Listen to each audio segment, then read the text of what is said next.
Hey, welcome to Cody the Car Guy. So on your Honda Accord, if your maintenance light comes on or starts flashing like that, it's usually time when you got to do your oil change. It's just a maintenance thing, remind you to get your maintenance done.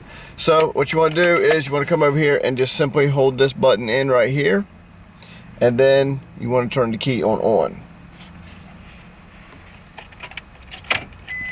You want to hold it till it actually flashes, and it will come off. It will go off.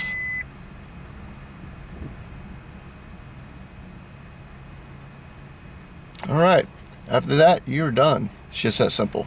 So I'll show you. When you first turn the car back on, all your lights will actually come back on. It goes through a little check, make sure everything's working like it's supposed to. And as you see, the maintenance light has gone off. So you're all set and good to go until the next oil change. So I hope that helps you guys, and I'll catch you on the next one.